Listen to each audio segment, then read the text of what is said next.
Hey, welcome to Life After Sports. Greg Vaughn, co-host James Harris, How you doing? my homie Mitsu Miyagi, wax on, wax off, What's up? What's up? childhood friend, Wax.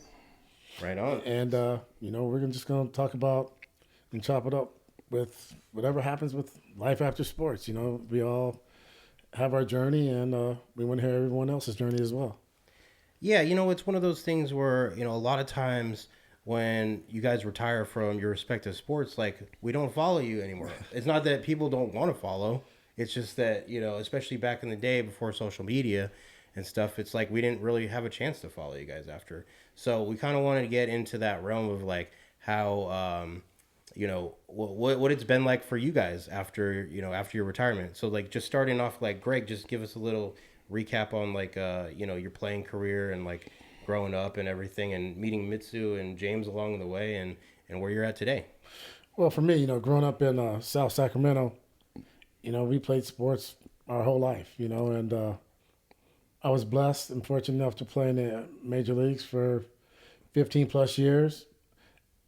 And, I retired at age 39, and I had to be an everyday father, husband, all the things that, we miss. I had to learn how to redo, so to speak. And, just trying to adjust to life with not having to be somewhere every single day. And, started up, a couple different businesses. I have my own wine label, 23 Wines. I have Vaughn's Valley Foundation.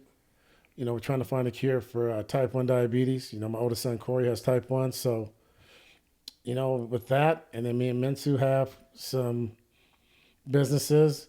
And also I own Restore Hyper Wellness Centers.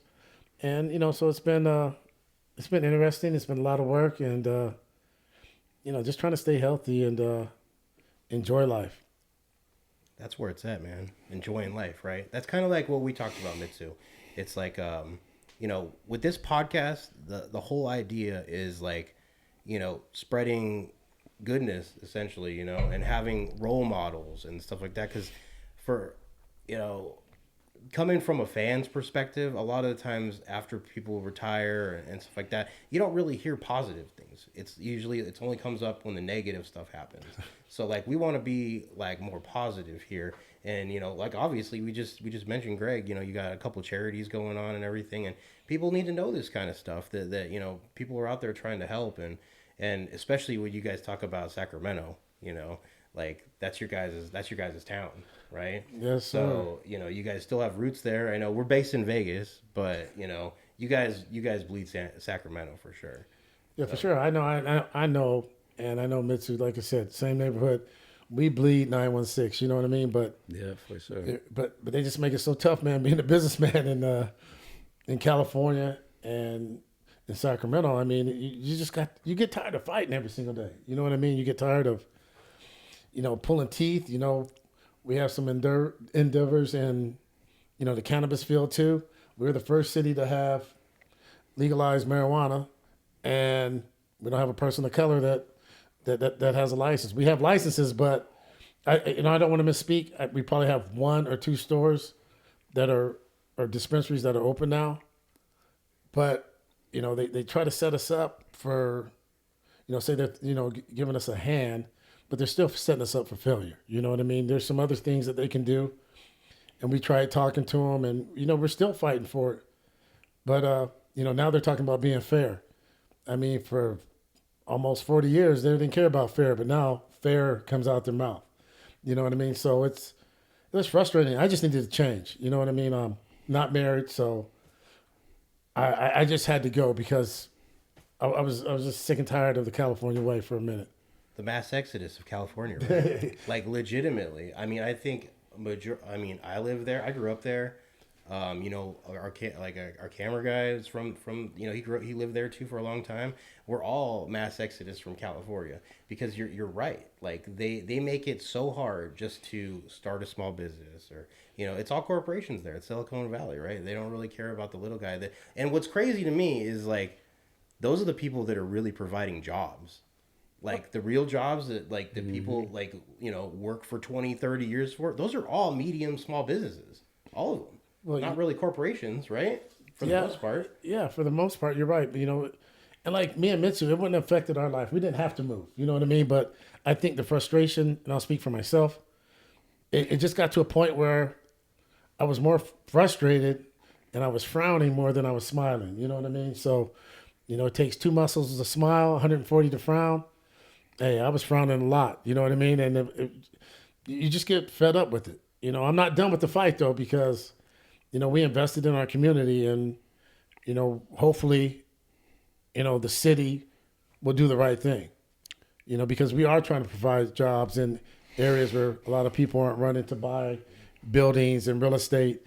So, hopefully they'll do the right thing and we can move forward. Like I said, I'm California through and through, but I do enjoy the new change of Las Vegas. Opening up a business here and doing stuff here, it's half the work, man. It's half the work. So for me, I have to do what makes sense for Greg Vaughn right now, and my kids and my family. So it's not a bad place to be either.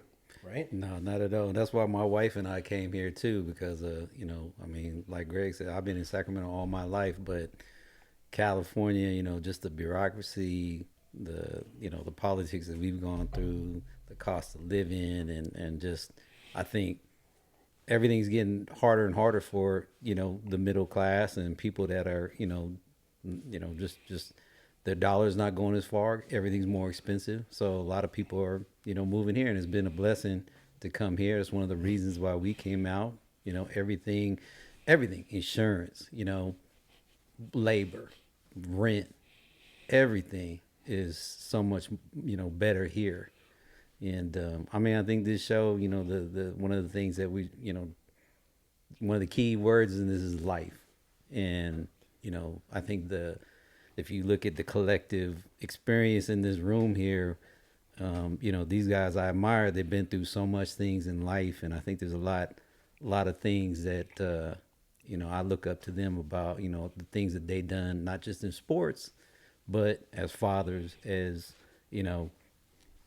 businessmen, as people, and I think they got a lot to share. So yeah, that's it. That's kind of exactly where we're right here, because growing up, like, you guys are our sports heroes. You legitimately are. We look up to you guys, and that's what we want to be when we grow up. Because this, you did the same thing. Who were your favorite players that you looked up to? Because you don't just become a baseball player or a football player out of nowhere, So yeah, just get into that a little bit. I want to hear that. I want to hear what made you want to become a baseball player, and James, you as well as a football player. Well, I read your book a little bit. I know. I know. I kind of know a little bit. Yeah, well, my big homie James Harris. And it's ironic because knowing each other in passing, and then all of a sudden, I move out here, and he's right around the corner. You know what I mean? So see him every day. Yeah, so that's a blessing too. So for me, my mom's brother's son Ricky Reynolds played for Tampa Bay. We same little league teams, same Pop Warner teams, and my grandmother was big into sports. And for me, it came. It was a lot of work, but to get a job that actually paid you to do something that you truly love to do was a blessing. But my heroes, man, were Stretch. From the Giants. I'm a San Francisco Giants fan. Bobby Bonds. Growing up in Northern California, Ricky Henderson, and then next thing you know, I'm playing with Ricky, and he's a really good friend of mine. But Dave Parker, man, and it's bittersweet that it's not even. There's no sweet to it, but today they had the guys that are going to the Hall of Fame for 2024. This man was the baddest man on the planet for about 15 years, and I don't know how they can keep him out. And my baby brother Gary Sheffield, how can they keep him out? 500 home runs, 500 doubles.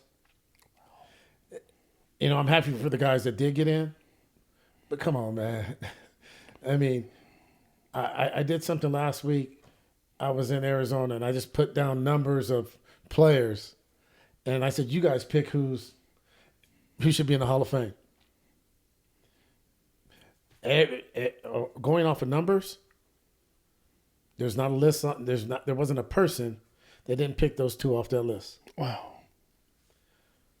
So just take it to pure numbers. That's what they said the Hall of Fame is, Yeah. right? I agree with you. It's numbers.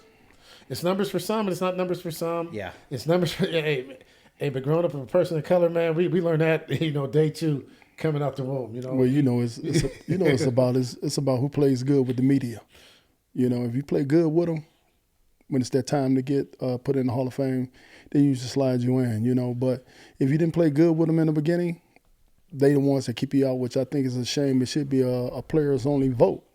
We should keep the media, give them a little say so, but not too much say so, because a lot of those guys hold grudges. Me not want to talk to you after a game when I lost on my mind, on my heart, on my soul, and you hold that against me, and you hold it forever, and that's unfair to the athlete.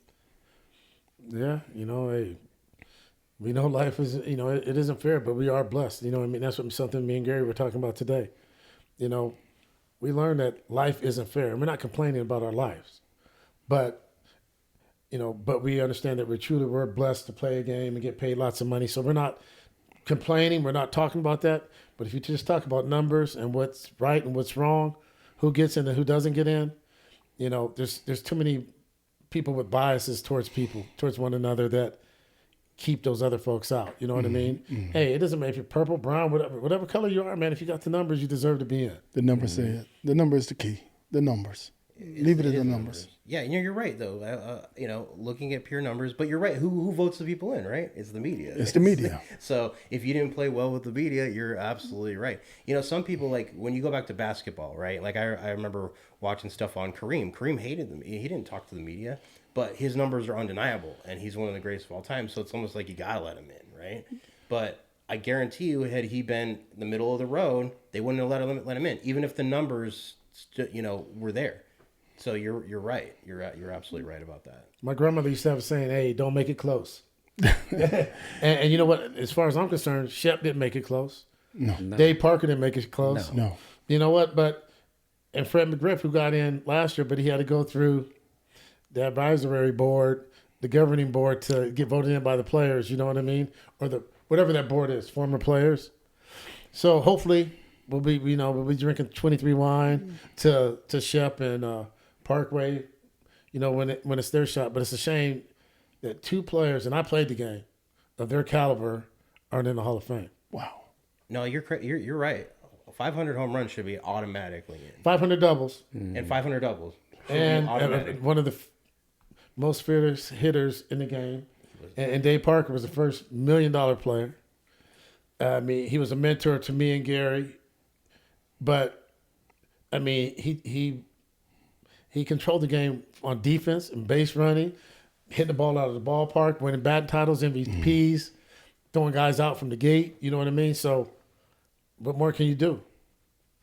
To me, there's nothing more you can do. The numbers speak for themselves. They really do. At a point, I mean, he's been retired long enough where, it should reflect, your career. That's what the Hall of Fame is. The best players of your generation, right? Mm-hmm. It's supposed to be that way. Well, that building special is supposed to represent the best players ever played this game.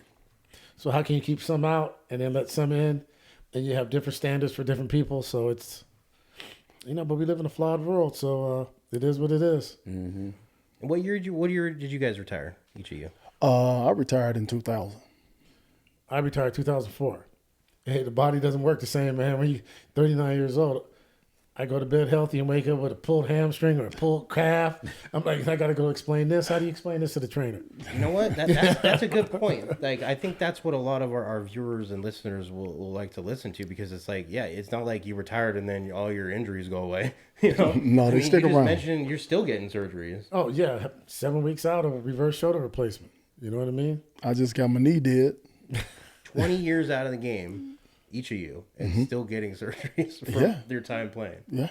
It's crazy, too. People always say, well, how can they get paid so much money? But, we're entertainers just like everybody else is. We're no different than an actor, a TV host, but their learning capacity is 3 times as long as ours. You know what I mean? So, and they wouldn't pay it unless they could afford to pay it. That's right. It's not the player's fault. I used to tell people or ask people, I say, hey, Mitsu, if your if your boss walked into you, a company that you didn't own, just a regular person said, hey, I'm going to give you $20 million to, that's going to be your salary. What would you say? Done deal. Yeah. Count Done me deal. in. Yeah. So, the people that pass judgment on athletes and players, the owners wouldn't pay it if they couldn't afford it. Mm-hmm. And if someone walked into your office and said, "Hey, Mike, I want to pay you for the next 5 years, $20 million a year," I doubt if Mike would say, "No, I don't want that." Well, and I think that's why, you guys are pioneers at your time. And there's people before you and people that came after you. But, I mean, your time especially, I seen Greg got 6 shoulder injuries. He's dealing with stuff to this day.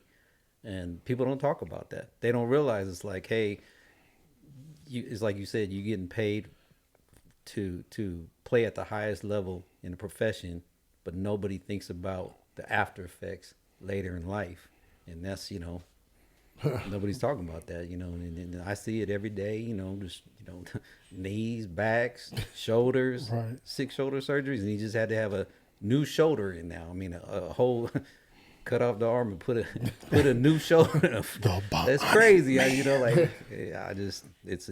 see that, and, you really appreciate what, these athletes go through, and they deserve every penny that they get. And I'm glad that people are getting paid more nowadays. They're valued more, and so. Well, the game is economic wise, the game is making more money. The TV contracts, the network contracts, those are paying for salaries. That's not counting merchandise and all the other stuff that they get.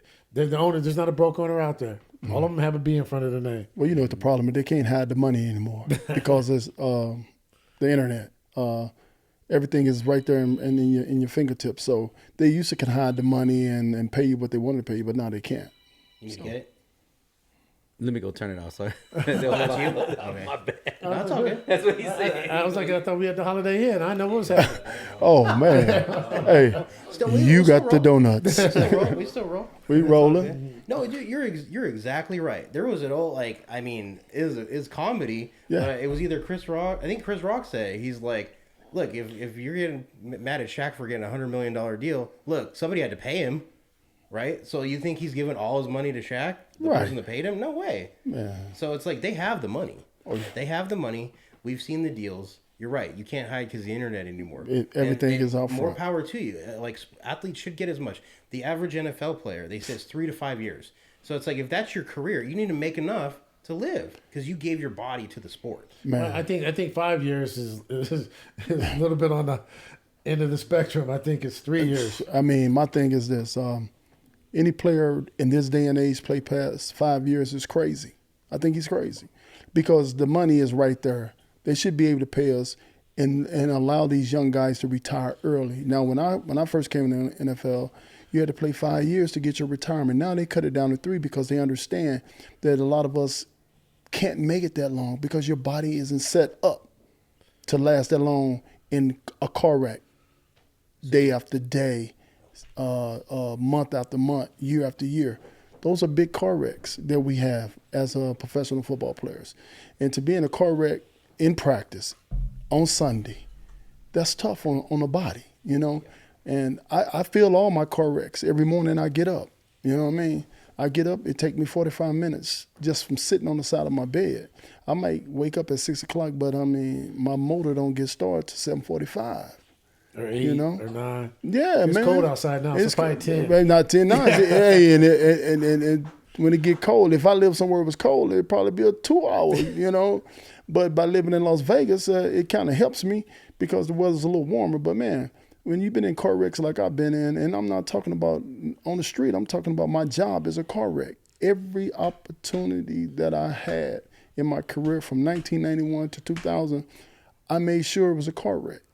And that's the way we had to play to survive in our job because somebody's always looking over your shoulder to take your job from you.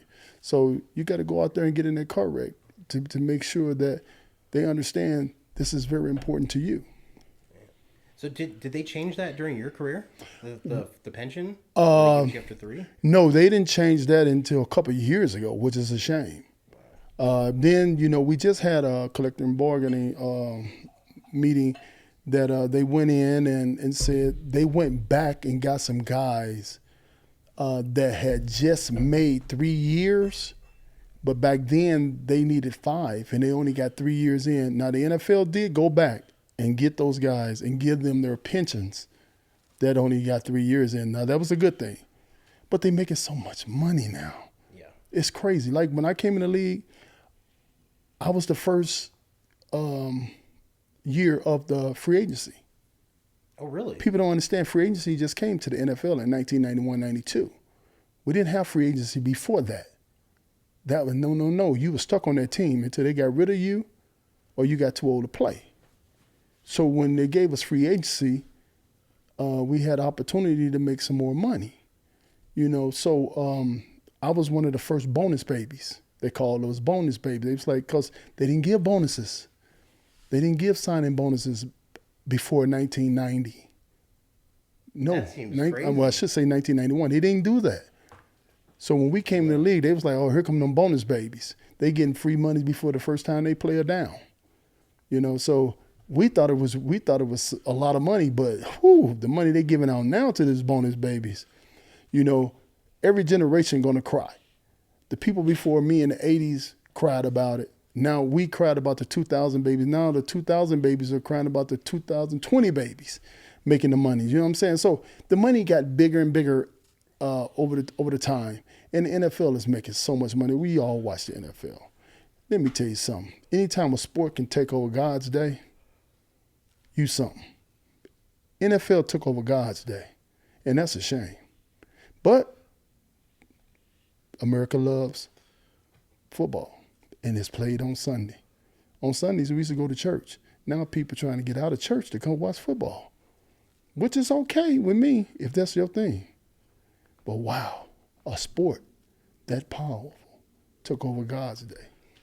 Wow, that's big, man. Never looked at it like that, did you? When you put it like that, that kind of puts things in perspective a little bit. Hey man, I've heard a pastor say, "We're gonna speed this up because the game starts at so and so. We're gonna get out of here." Especially if it's his team, right? Think about it, and if it's his team, think about it. Anybody been to church, and they be honest, they've heard their pastor say that. They speed up church when his team is playing. I just go a different day, or I go 8 o'clock in the morning. Man. You know, I love God, and I love God, but I love football too. You know what I mean? I love God and football, and it goes in that order. But yeah, for sure. Don't get it twisted. At least God's up front, then everything else falls where it's supposed to fall. But in the NFL eyes, it's the NFL. You had a good quote in your book, though. You said it. You give your body, like it's in the beginning of your book and in in the script we're working on. It's like you're a machine, you're a tool in the machine, right? Yeah. And then when they're done with you, they spit you out. They throw you away. I mean, you come in as this machine, but as soon as you break down, you think about a machine that's in the factory. When they break down, they have to replace it, and they throw it out. And that's how a lot of us feel in the NFL, because when they get done with us, they was throwing us out. They throw us away. And that's a shame. You shouldn't throw your players away. You should keep them close, for they can teach the next generation about the game, teach them how important it is to play this game. You know what I'm saying? Football is a very strategic, smart game. See, people think it's barbaric and it's hard. Football is only 10% physical, but it's 90% mental. See, because you got to be a thinking man to play football. Because anybody can go out there and run around, but you can run around going no place. I thought the game. It's a lot of us think the game. We're just not guys with helmets on, shoulder pads on. We're thinking where we're going. We're not playing checkers. We're playing chess out there. That's true. We are. True. Yeah, no. I think football was like big after war, because it was like a lot of guys coming back from war didn't know what to do with themselves, and that's why football blew up after those times, because it's like it's very strategic, right? Right. It's very warlike. It is, right? And then you're getting into a car accident every down. I'll tell you a story. I had a young guy out of Florida State. They brought him in. I was in Minnesota. They brought him in to take my position because I was getting ready to get a new contract in 1994, right? So they bring him in. And he all quick, fast, and quick twitch and all that. And I'm watching. I mean, I still got some juice in me now. I ain't ready to go, but I knew they was up to something about the money. And I understand. I'm watching him, and he moving quick and all that. And I'm like, yeah, he got it. But see, I knew something that they didn't know. I knew he couldn't think the game yet. So my thing was this: as quick as you are, it's just as quick as my mind is. See, when you make a thought, I'm already there. So that evens up the speed to me. You know what I mean? So I knew where to go. You was thinking where to go. So when the ball snapped, I knew where I was going. You had to think about it. So when you arrived there, I was already there. So when I go in to negotiate my contract and tell them, I say, man, I know y'all brought him in to take my job, but you sure you want him on the field? And one thing I know about professional sports, they not going to put somebody on the field that's going to get them fired. Okay? And you know what he told me? He say, that guy going to get me fired. You going to get me a playoffs. I said, all right, now let's do this money. so hey, man, hey, professional sports is a weird game, man. But we here to talk about after sports, man. You know, and me and my good friend Greg Vaughn, man, it was a blessing that I ran back into him, because in passing we kept running into each other, and then we realized he finally came on over to the good side. He left California. Now I actually live in Rancho Cucamonga myself. I live in Cali, and I realized just a little before him, I was smart enough to get out of California. It took Greg. But you weren't born there. I was born in East St. Louis, man. I grew up in a very rough area in East St. Louis. A lot of great athletes out of East St. Louis: Jackie Jordan, Shelby Jordan, Brian Cox, LaFonso Wells, Darius Miles, E-Dub, Easy E, Bernard Gill, Homer Bush. I mean, I can name so many professional athletes come out of East St. Louis, and what's the weird thing? We only 89 blocks. Our city is 89 blocks, and we have produced some of the greatest athletes and Olympic athletes that you ever want to meet in your life. I'm talking about 89 blocks of hell. That's what we called it. And man, and when I say we used to tear Chicago schools up, because we're in Illinois, so we had to go to Chicago and play the big schools. They didn't have a chance against us. You know what I'm saying? That's in track, football, basketball, whatever. Anybody you want to talk about that's from Illinois, you say he from East St. Louis, they're going to say they're the best athletes I ever met in my life. Because we big, fast, and we think. So, man, I grew up in a very rough area, man. And you was trying to get out, make life better for you too. Football was the way out for all of us, or sport was a way out, or entertainment was a way out for us. You know what I mean, G? And by us all attacking that got us out, because education, we had a bunch of smart people, go to SIU, Edwardsville, Catherine Dunham, we have Dr. Harry Edwards. I mean, it's a lot of very smart people come out of East St. Louis too, Miles Davis, musicians. But sports was the way out of East St. Louis, and we all attacked it, and we got ourselves out of there doing that way. And education, and by us being very smart people, wherever we went, we excel, you know what I mean? I was a very smart kid, going to Temple University. It didn't take me long to graduate. I worked my butt off. Now, was I the greatest student? No, I wasn't, because I didn't apply myself, but it wasn't that I couldn't do it. But sports was my way out of East St. Louis. That's true for a lot of people, I'm sure, right? Like that's the word around the street is that's kind of what it is. It was like, you grow up, you don't have money, and if you don't see college, and my parents certainly couldn't pay for college, right? So it was one of those situations where it's like, I know a lot of kids in my age group, it was you go to the military, or you figure out something else out, right. Go hustle, do something. It was go hustle, it, right? Like, that's funny. For me, I see, growing up in the city,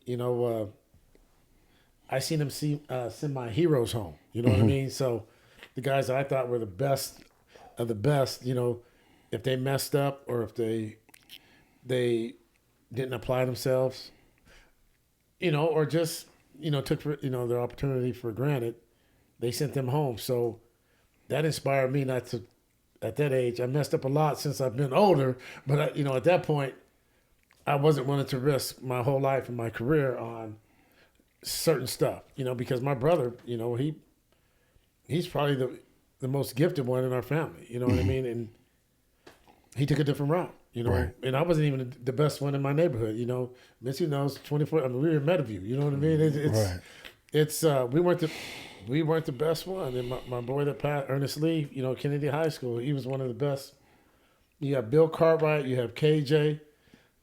Ernest Lee was right up there, giving it to him, and you know, but some decisions, people didn't, you know, give him the same opportunities, and you know, he just got tired of fighting that battle, you know, and then I had to go to a funeral where he decided that, you know, he was tired of playing that game, but so it's, you know, we bleed the same, we go through the same thing as everybody else, and you know, we just try to deal with it and maneuver our way through life with the best way we can. Well, the inner city deals us a lot of cards. You know, by growing up in the inner city, I don't care what inner city you grew up in. It's the same cards. I don't care if it's in New York, is it New Jersey, is it Philly, is it California, Los Angeles, Sacramento, St. Louis, Detroit, Chicago, wherever. In the inner city, they're going to deal you these cards, and you got to be able to handle the cards. My biggest problem with a lot of my older heroes that was with, you know, and from my city, I used to hate to see people come home from college and tell me and say, and I'd be like, why are you back here? Man, the coach didn't like me. I couldn't stand that. That irritated me the most. The coach didn't like me because I thought you didn't go and play for a coach. You went to go play for yourself. A coach shouldn't be able to sing you back. Oh, he just didn't want to play me because he didn't like me. No, man, he ain't playing you because you ain't doing what you're supposed to do. You understand what I mean, G? I mean, I feel you. I didn't like, you know, I didn't like. Like all of us. I played for, but right. I mean, you eliminate that from the equation and Yeah. go out there and do what you have to do to provide. You want to eat, you want the light switches. Come on, man. Don't let that coach affect you. Right, man. I just don't get it when the joker try to blame it on the coach. You know, or he didn't like me. That's why you not playing. Man, I was, you know, he didn't like me. No, you know, you ain't doing what you're supposed to do. Cause I ain't never had a coach I had to depend on. You know what I mean? I went out there, done my job, and got it done the way it's supposed to be done. You know what I mean? And if you go do what you got to do, one thing I know about coaches, they're gonna put the best player on the field because that's their job on the line. They got to feed their families. So you think they're gonna put somebody on the field that's gonna get them fired so they can't feed their family? No. Everybody want to talk about T.O. Let's go back to T.O. You know, you were saying about people in the Hall of Fame. We was talking about that earlier. And a lot of people's like, T.O. should have been in the Hall of Fame a long time. Yes, T.O. should have been in the Hall of Fame a long time ago. T.O. was stepped on due to the fact that he wouldn't play good with the media. And I think that's a shame, man. T.O. is one of the, to me. Well, you look at the numbers, he is. To me. Now, I know a lot of people might get upset with me and say I'm wrong, but I think Terrell Owens was the best receiver to play in the NFL. I put him in front of Jerry. Jerry, I love you to death. Please don't get mad at me and get me when you see me. But T.O. was a monster. Jerry, you was gifted with great talent. Jerry was a great wide receiver. But when I looked at T.O., man, T.O. played with this passion that I just don't think you can teach. It was embedded in him. And that's why I say I think T.O. is the best receiver to ever play in the game. Now I don't know T.O. very much, but from just watching from afar, man, as a professional athlete, I looked and said, wow, this dude played with everything. Everything.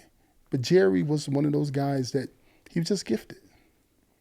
He worked hard too, you know. Oh, well, you know, man. I'm a 49er fan too. Oh, Lord. No disrespect to the Raiders. I probably have about the same. Raider Same. homies, San Francisco homies. You know what I mean? I'm Northern California. It's about the Bay. You know what I mean? Yeah. From the music to everything, it's about Northern California for me. But we can go down to Southern California and still get the same music. You know what I mean? Right. But you know, I'm California through and through.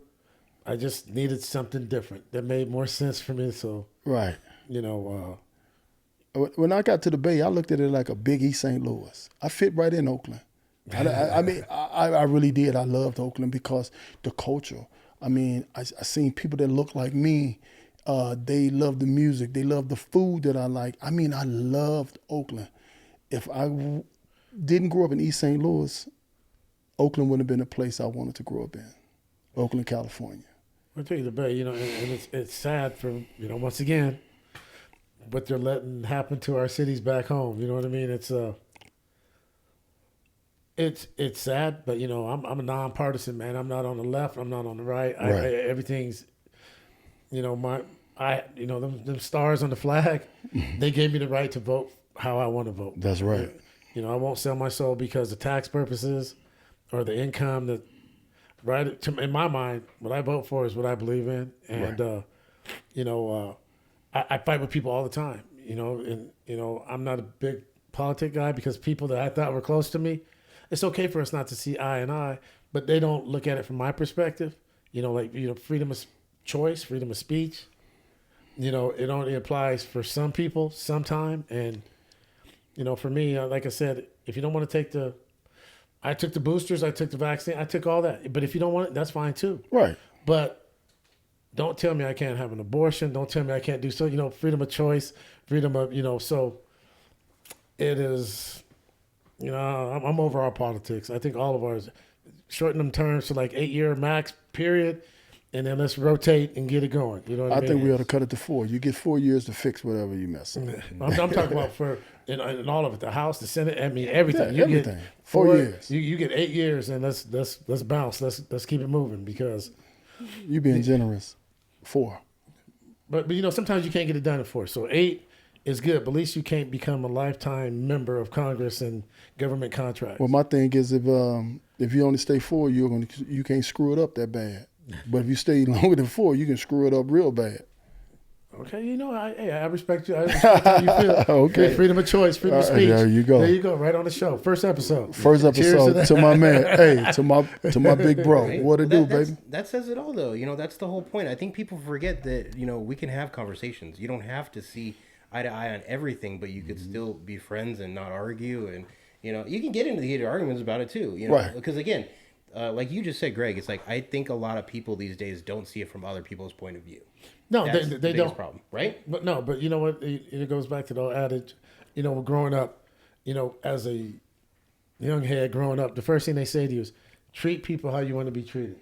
When's the last time we ever heard that? And I'm not talking about race. I'm not talking about anything. I'm talking about a culture, people in general. We do not do that. I tell my kids every day because Good I for think you.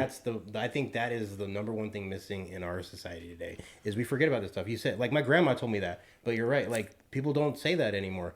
They don't practice what they preach too. Like, that's the biggest thing. Like, it really is. We're raised on the TV and the internet now. I mean, like, we don't talk anymore. We don't learn about each other. We don't, just people need. I mean, we just need to interact with each other and understand each other. Right. True. We need more of that in this world. But it goes back to, like, the Bible says, treat thy neighbor. Mm-hmm. And that's the same thing that treat people how you want to be treated. You know what I mean? Or even better. It's just simple. That's true. It's so simple. you don't have we to need a little bit more of that, You don't have to go to Harvard, Yale, Brown, or whatever to get that. But that doesn't sell, though. I mean, what sells is controversy, conflict, and that's what the media is doing to us nowadays. That's right. I always do it like this. When I meet someone, I treat everybody with love and respect. That's it. Until you show me where I need to treat you, because you'll put yourself in your space. I don't have to put you in your space. You'll put yourself in that space if I give you time enough, because most people you meet their representative first. You get that representative time enough to fade away, and then you get the chance to meet the real person if they stick around long enough. Right or wrong. That's a great point. All you got to do is let them stick around long enough, and then you'll get to meet the real person. And if that real person is who they really are, you got a good person. You know what I'm saying? So my thing is, I don't send my representative. I'm going to send me. And if you don't like me, all right, I'm cool with that. You don't waste a lot of time. You know what I mean? Game over. End of story. Next. You know what I mean? I'm a firm believer in, I don't want to have to be somebody that I'm not. Wow. When I think society sometimes, and and I'm guilty of this, of not truly being GV 100% authentic during the course of my whole life. You know what I mean? I've portrayed good, bad, whatever it is, depending on the situation I was in at that time. or the environment, so to speak. So What does due to our jobs? Our jobs that we had put us in that position where we had to know how to play the field that we was in. You know what I'm saying? We had to know what situations we are, how to act. You know what I mean? Our jobs put us in that situation that you're talking about. But I think I still could have stayed 100% authentic to myself but once again, I wanted to eat. I wanted America, society to think that I was this person. And, all the time I wasn't that person. You know what I Right. mean? So, I once again, I tell my kids all the time, unless someone has a gun to your head, no one can make you do anything. Everything's a choice. And I chose not to be authentic sometimes because it benefited me at that point. You That's know what right. I mean? You know what I mean? So right now I try to be as authentic as I can. I'm not going to walk on eggshells. I am who I am. I'm going to respect you, but you have to respect me. And if you don't, then it's time for me to keep it moving, And for the most part, I'm not going to say I'm going to do something I'm not going to do. That's my man. I mean, our word is all we have. Your word is bond. It's just like when I came out with my book, From the Playing Fields to the Feds. Everybody was like, "Wow, you're going to be an open book to this?" I said, "Yeah, I'm just going to open the door and let them in." And I lived a double life for years. Nobody knew nothing about. I was a professional athlete, and behind closed doors, I was doing some things that I shouldn't have been doing.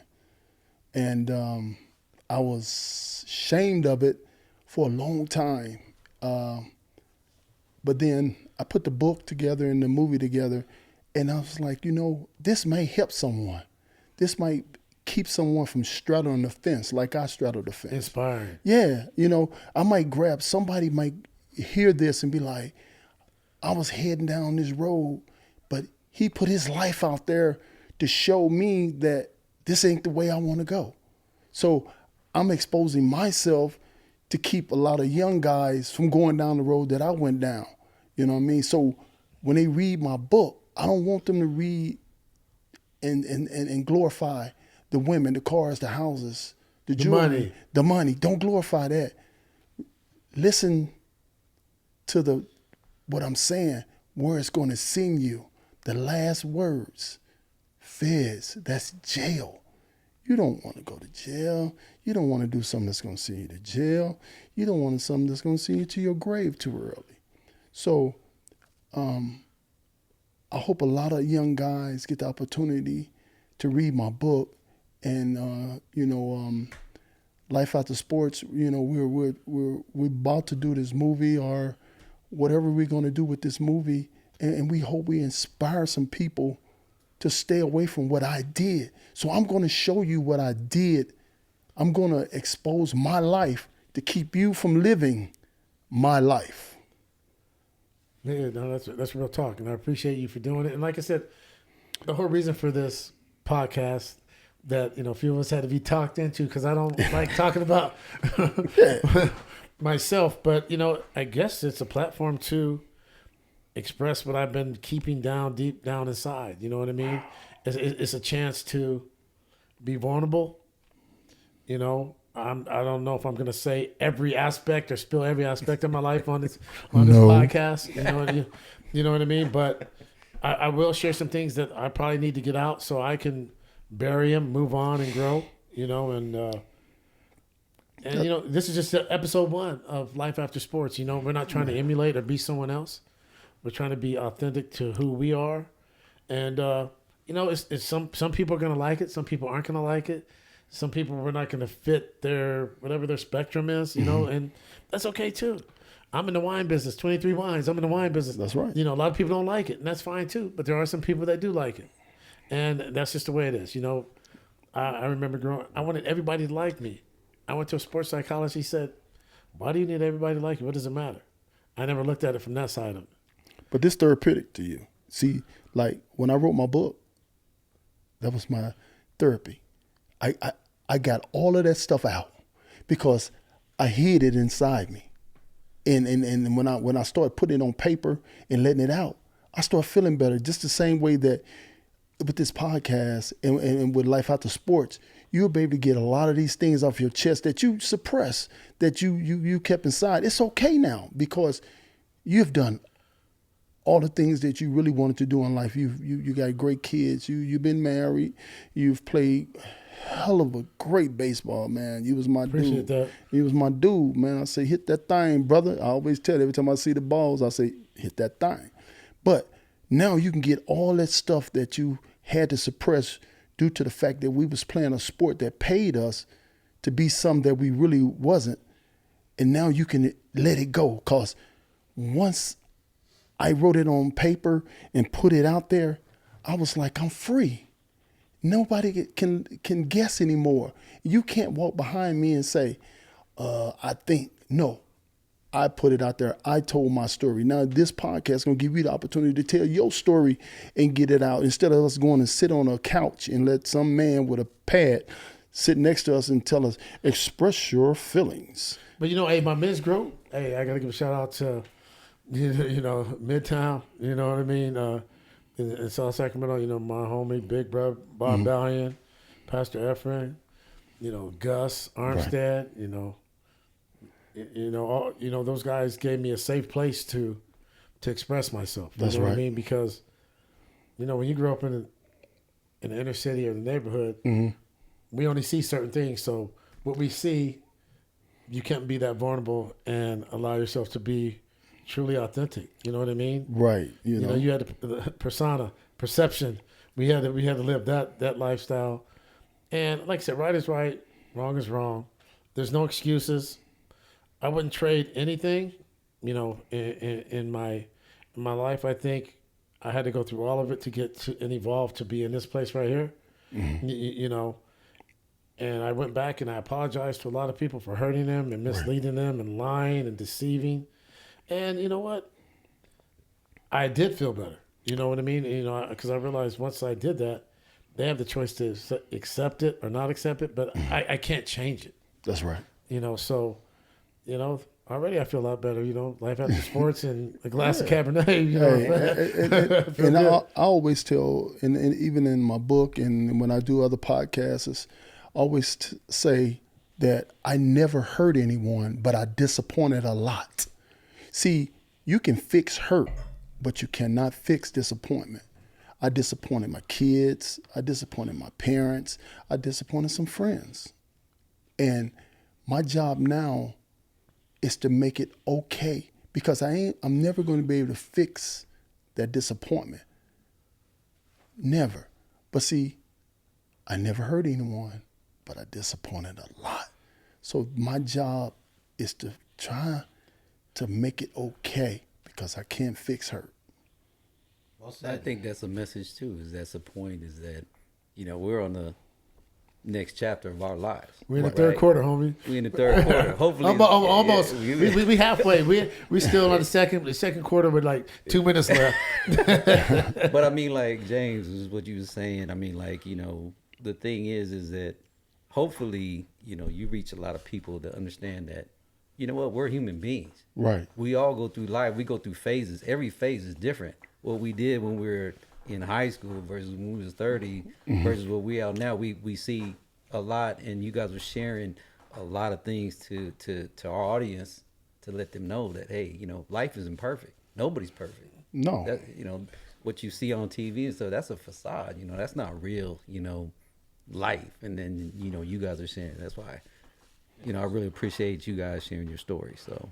Hey man, I appreciate the platform that you guys are giving me to talk about my life, especially with my big homie.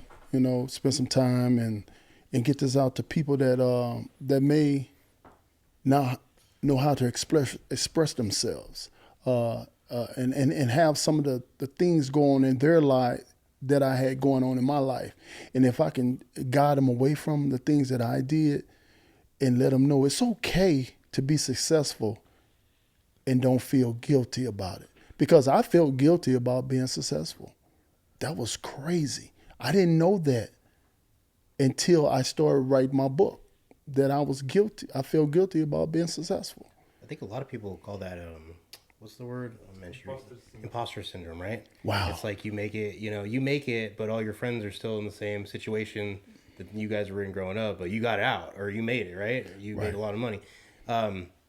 That comes with anyone that really has real feelings. And I guess that's the reason I kept trying to pull all my friends with me. You know what I mean? I gave them experiences that they may not have ever had if I didn't make it. You know what I'm saying? Because I always say I mess with people the long way. Once I say you my friend to the end. You call me at 2:30 in the morning, I'm there at 2:30. I'm there at 2:33. You know what I mean? I'm trying to get to you as fast as I can. You know what I mean? So I'm gonna always be there for my people. But then I found out some of my people ain't always there for me. But do you know what my mom used to always tell me? Stop looking for you and other people, because they're not going to be you. So stop looking for them, looking for you inside of them, I should say. But can I say this though? You know, me and Mitsu were talking about this before. When you say friends or homies, I have a lot of acquaintances. Oh, a lot of them. But probably like true definition of my guys, my homies that I can call good or bad, be there for me. They're probably, I don't know if I even have two hands that I might not fill up two hands because I'm not, everybody's not my friend. They're acquaintances, right, but they're not my friend. Well, I hope I'm your friend. I came and helped you. I let you in my house. You're my friend, man. I came and moved. I came and moved 1,000 pounds safe for him. Yeah, he did, man. Hold up, I got a bad back, but you know what? You signed that waiver. Hey, you know what? I love you. What you guys were just saying though, for the listeners out there, the wise man learns from another man's mistakes, right? Right. So that's kind of the point of what you guys basically just said. Everybody makes mistakes, right? Right. But some, hopefully, like your book, this podcast, us talking about, you guys have lived multiple lives, especially athletes, man. Like, you guys have done, it's almost like you've lived 3 lives because of everything that you guys have been through. So, if people are smart out there, they would take some advice from some people that have been through it instead of having to go through it yourself. And then we from the inner city. You know what I mean? Both of us from inner cities. 2 different inner cities. Same experiences, 2 different inner cities. They let you know it's the United States. It's just what goes on. Yeah. You know what I'm saying? Because I could have dropped him in East St. Louis and he would have been the same professional baseball player. They could have dropped me in Sacramento and they hood, I'd have been the same professional football player because the environment didn't change. The faces only changed. And on the West Coast, I tell everybody my village looks like what society looks like. They were brown, they were Asian, they were Native American, they were Hispanic. We learned how to navigate and deal with everyone. You know what I mean? It wasn't just one race, and there were white. There were everybody in our neighborhood. You know what I mean? It was middle class. I wouldn't trade it for anything. But it was still the inner city. It wasn't the suburbs. It was different. Mm-hmm. We didn't have the yellow buses. We rode RT to school. You know what I mean? Oh yeah. Yeah. We didn't have to know the bus routes. It is what it is. That kind of says a lot, though, Greg. Because I think we with all the race talk these days and everything. But look at our room right here. Right. I don't believe what they say about race. I think it's a class. It is. I think it's taught. I think you're not born. There might be a 1% that are born that way, but for the most part, it's a taught behavior. Man, it's just like the thing they did with the black baby and the white baby. They played together to death.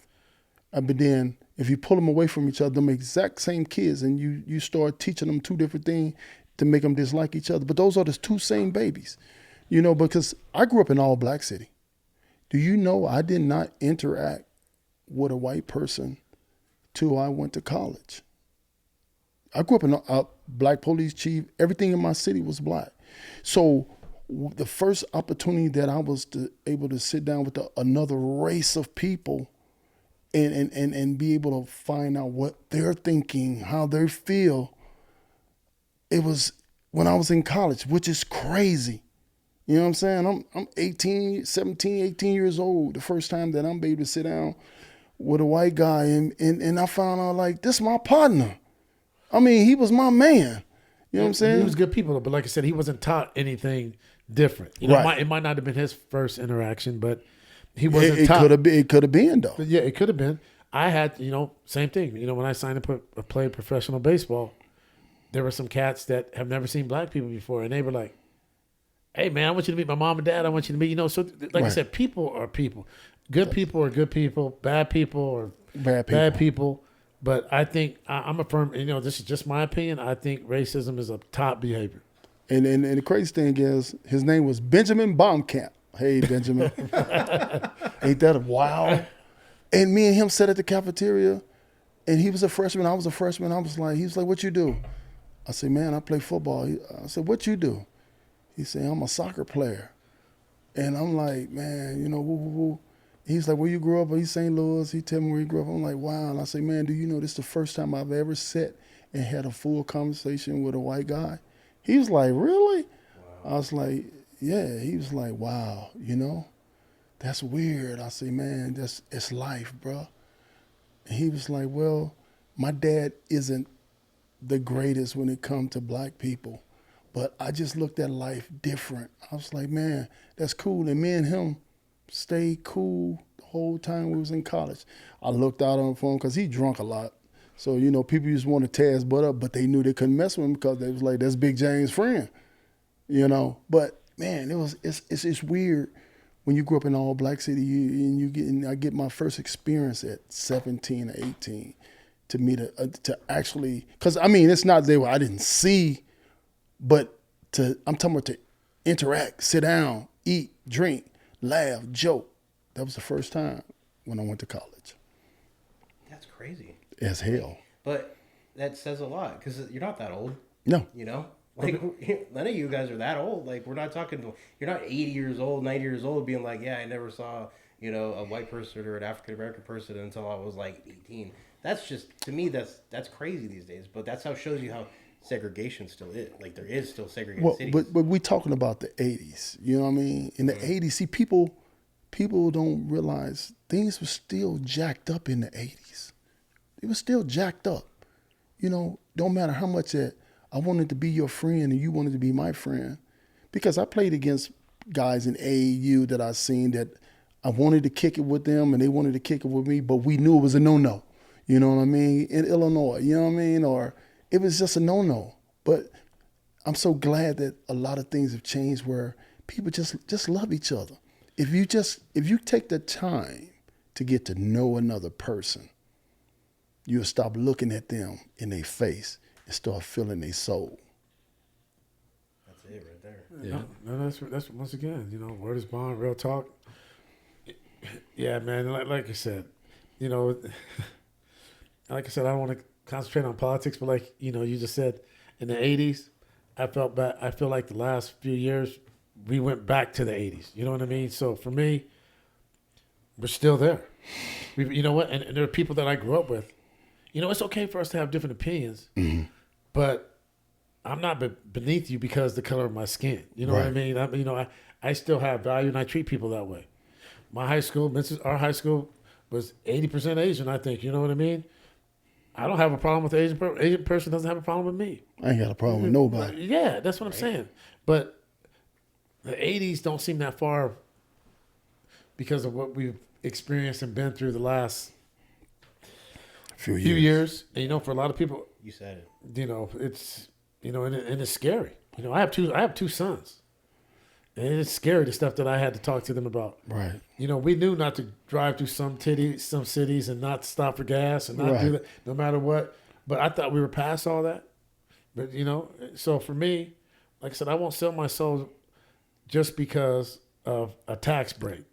And I won't sell my soul either for a handout. Well, the funniest thing I had a guy ask me. No, he didn't ask me. He told me. He said, the new chains is money. Wow. Hear what I just said. The new chains is money. And I said, what you mean? He said, people use money for chains now.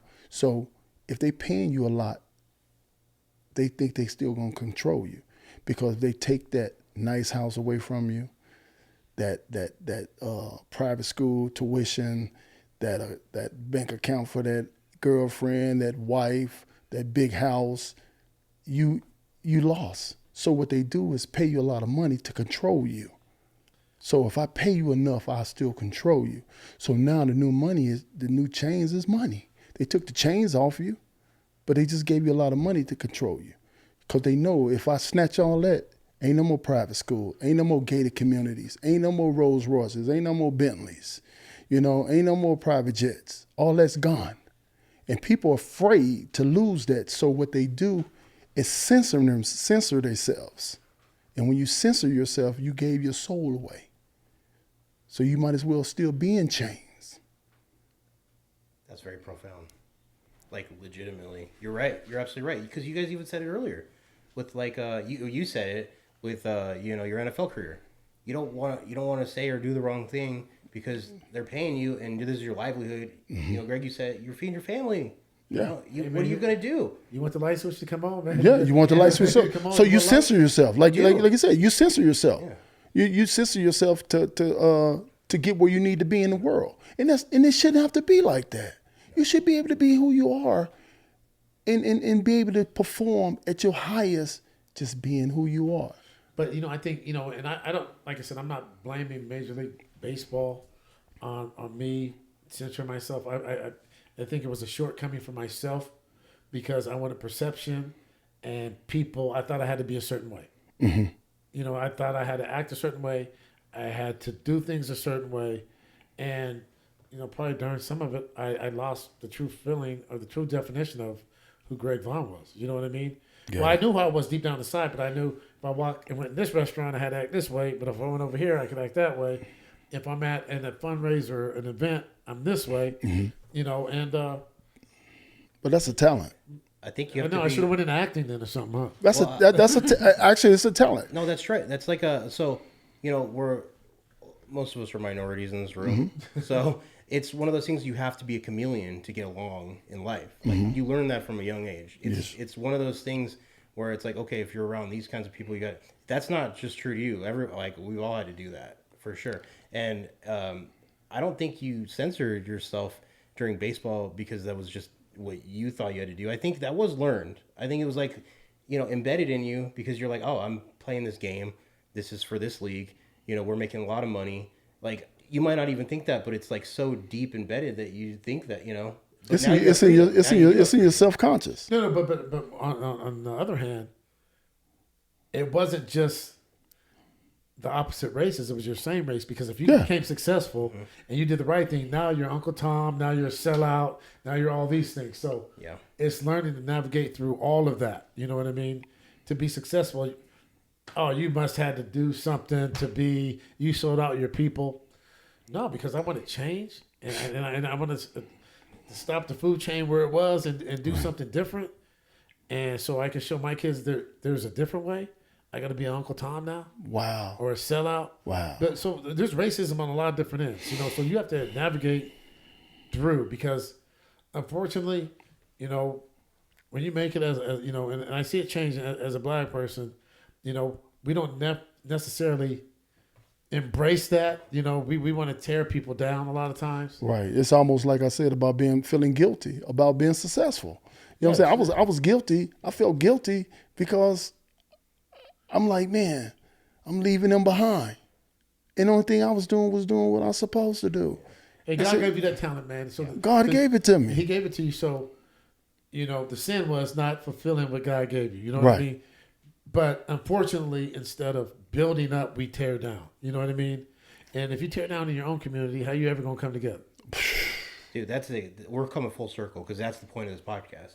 Is instead of bringing people down, we want to bring people up, right? Yeah. That's the whole point. And what you said, it's not even that, the Uncle Tom thing, that comes from a pure jealousy standpoint. That's all it is. Right? I know it does, Yeah, and we know that, but it's hard when it's said to us because it's not like, it's like an instant initial reaction. You're like, oh, that hurts, No, it does. We can't say it. You can't say it because you're, especially during those times. No, well, I can say it to my, for me, you just eliminate yourself from the circle. Or they'll say, man, so you don't hang out in the hood no more? Man, dude, I'm trying to buy myself out of the hood. You know what I mean? Why I got to stay in the hood?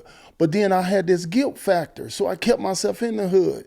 And that found myself getting myself in some problems that I shouldn't even have to be in. When you should have just supported me and was like, man, get out of here. You know? Yeah, Or but- that should happen to all athletes, black, white, green, purple, whoever you are. Some people support you leaving from where you grew up.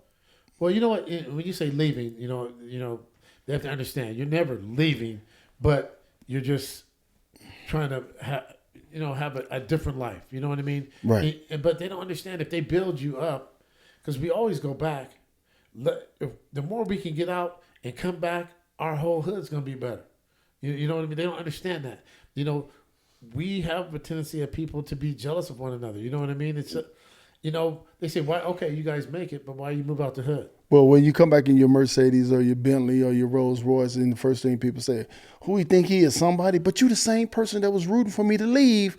But when I do come back and I look good and I'm smelling like roses, you the same person that's saying, oh, who you think he is, pulling up in a Rolls Royce or a Bentley or a brand new Benz or Porsche. You know what I'm saying? Them the All same. the things that don't matter. Anything don't matter. Only thing you should do is look into my heart and my soul and know I'm the same person. I just done well for myself. And I come back to share my experiences with you guys. But what I've experienced. I heard this too growing up. Well, you guys all move out. So I should stay here so every night you guys can take the tires off my car, break into my house, and my kids need to be safe. You know what I mean? So Right. I don't think, I can't speak for everyone, but for myself, we don't want to move out, but, at some point we can't be the target, because we make it. Now we're a target on our own hood. Right. And, because I my foundation, Vaughn's Valley, we're in the hood. Me and Mitsu we're in the hood. Whether it's Chromebooks or whiteboards or lunches or Christmas stuff, we're in the hood. So for me, no one, I learned a long time ago, you can never do enough. So that noise, I eliminated all that noise over there. The people that say I can't, because I'm not living up to their expectations. Their expectations have zero. They didn't take me to a practice. They didn't feed me. They didn't do anything for me. So for me, their expectations don't mean crap. You know what I mean? So I just try to eliminate that noise. But I wasn't always able to eliminate that noise. Right. And then when you do go back to where you come from and try to do something, I had a company called Families of America. I was building single family homes. And first thing I hear is, who you think he is? Man, now you just was mad at me because I wasn't doing nothing. Now I'm trying to do something. Now you're trying to stop me from doing it. You're vandalizing my properties. You're knocking the windows out. We building houses. Now you come and knock the windows out because you think who you think he is coming back here building these houses. He ain't nobody. That's crazy. You know what I mean? That's a double-edged sword, man. You tell me to come back, but then when I come back, you tell me who I think I am to try to build homes, and then the government that you deal with in your own city and state, they make it rough on you. But then they the same ones when you don't come back, like, oh, he don't even come back and visit or try to put nothing in the neighborhood. But then when you do try to put something in the neighborhood, you got everybody talking about who you think you are. You know what I mean? You damned if you do, you damned if you don't. Yeah, in the long term, you're not gonna make everybody happy, and I just think, for episode 1, I think we just gave everybody a small dose of what this podcast. We're gonna have a lot of different topics. Mm-hmm. We're gonna probably bounce around a lot because I just bounce around all, stuff just starts floating out of my brain, and I just say it. You know what I mean? But me and James, if it wasn't for sports, I would have never met James. You know what I mean? So sports are a big reason that we are here, but sports is not the only reason we are here. That's right. Mm-hmm. And I think that you guys have experienced a lot in life that's like stuff like me. I come from the corporate world, and like you talk about not feeling comfortable or things that we never knew, like joining a country club. I didn't feel first time I played golf, and it was so foreign to me. So there's so many experiences, and I think that's the point of our podcast, is to try to let people know, it's like, hey, live your life. You have to make your own decisions. There's a lot of things out there. You don't live your life for other people. You guys have gone through that, especially in sports. But in the corporate world and anything, I mean, just in life, you know, we try to live up to Expectations. Yeah, Yeah, and you know, it's all everyone- materialistic. It's not real. You know, we start to forget about. We don't build who we are and find out what we love in life.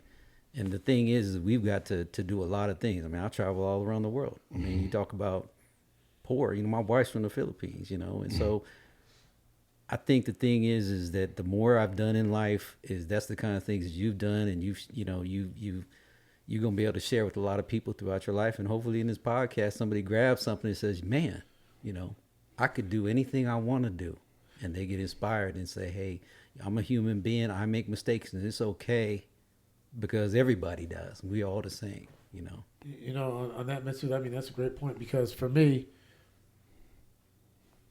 men's group taught me that. You know what I mean? I went in there and they were white, black, Asian, doctors, lawyers, councilmen, and all of us had the same problems. Everybody has stuff. Once I realized everyone had stuff, I was able to be a better version of me because I didn't think I was different. So maybe this podcast, you know, people realize, shoot, they have stuff? They have the same stuff we have? And realize that we're all the same. You know, it might be different stuff, but we still have stuff. And, you know, I don't, you know, we don't want to talk about, you know, be a religious-based show, but there's only one manual in the world that doesn't lie or it's not someone else's opinion, and to me, that's the Bible. You know what I mean? So, all the things that, you know, we talk about, you know, being money, cars, women, wherever we think is fame, there's all temporary. You know, they have nothing to do with it. You know, it's about, you know, if we go back to the Bible, whatever version, I only have one God, but, you know, everyone else has a choice to do and speak to whatever they want. But, I mean, if we get back to the Bible, man, and, you know, and maybe give some of this respect back in society, I think it'll be a much better place for everyone. Right. You know, we get along to respect every single person. If give respect, you get respect. You don't get respect, you don't give respect, you can't get respect. You know, that's simple. Well, you know, bro, I'm going to sum it up like this. With this podcast, we are breaking chains and building dreams. There you go. We're going to break a lot of these chains that was on us and people out there in the world. We're going to break chains and build some dreams and make some people be able to dream. Because if you dream, a lot of things can come true for you. Yeah, that's good stuff right there, James. Well, I appreciate everybody for our first time. You know, be patient. We're going to make some mistakes, you know, but we're just trying to be authentic. We're talking from the heart. This isn't scripted. It's not anything. We are just, we chopping it up. And you guys are getting this as it comes. Full effect. I mean, that's just who we are. Hey, to my two partners, All right, guys. God bless and good night. Time to eat.